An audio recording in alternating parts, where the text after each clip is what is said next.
नसीम शाह का मलिका वाला ट्वीट बहुत भारी था, इतना भारी था कि पीसीबी की 3 रुकनी इंक्वायरी कमेटी उसका बोझ नहीं उठा सकी और नसीम शाह को 2 करोड़ जुर्माना कर दिया। अब बात यह है कि जब एक एतराफ़ कर लिया कि मेरी मीडिया टीम से गलती हुई, मैनेजमेंट को मैंने फारिग कर दिया है, उसके बाद उन्होंने उस पर माजरत भी कर ली, लेकिन नहीं, सुकून नहीं हुआ।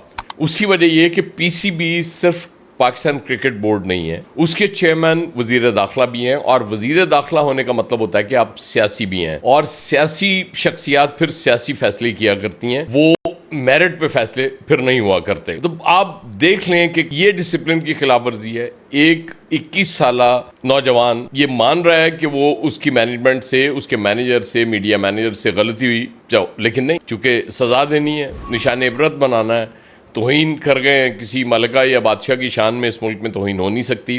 डिसिप्लिन की खिलाफ वर्जी क्या होती है आपको ये बताते हैं। 2008 में शोएब अख्तर ने सेंट्रल कॉन्ट्रैक्ट ना मिलने पे पब्लिकली पीसीबी को बजाया, इतना बजाया कि पीसीबी को उस पर 5 साल पाबंदी लगानी पड़ी।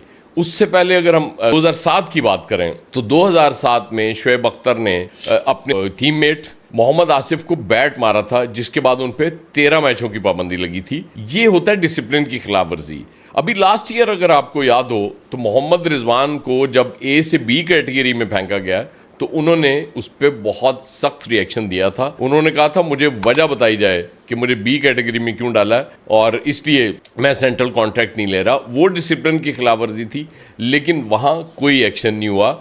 उसकी वजह यह है कि वो खिलाफ वर्जी सियासी नहीं थी, वो खिलाफ वर्जी पीसीबी की हद तक थी, इसलिए उसको दरगुजर किया गया। पीसीबी में सिर्फ चेयरमैन नहीं और बेशुमार लोग इस वक्त सियासी बैठे हुए हैं और सियासी फैसले ही हो रहे हैं, इसलिए हमें इस तरह के नताइज देखने पड़ते हैं।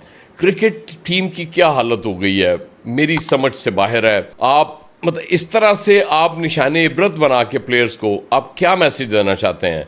आप चाहते हैं कि इस मुल्क में बिल्कुल कोई अपनी राय का इजहार ना कर सके?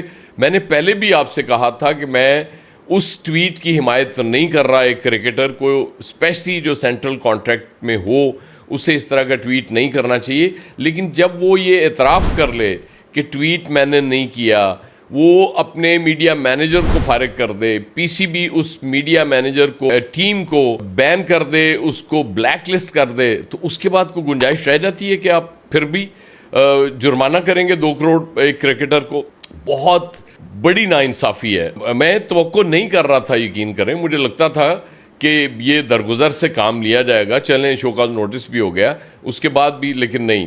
अब समझ आई कि यहाँ माफ़ी नहीं है इस मुल्क में। हमने जो तय कर लिया, जो बोलेगा, जो लिखेगा, जो इजहार करेगा उसको, और वो वाला इजहार जो हमें पसंद नहीं है उस पर हम जुर्माने भी करेंगे, हम सज़ाएँ भी देंगे।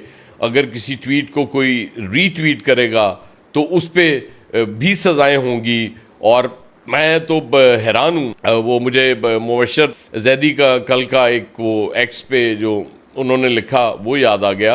वो कह रहे थे कि इतना जुर्माना तो असली मलिका की तौहीन पे भी नहीं होता। बहरहाल फैज़ के इस शेर के साथ आपसे इजाज़त चाहूँगा।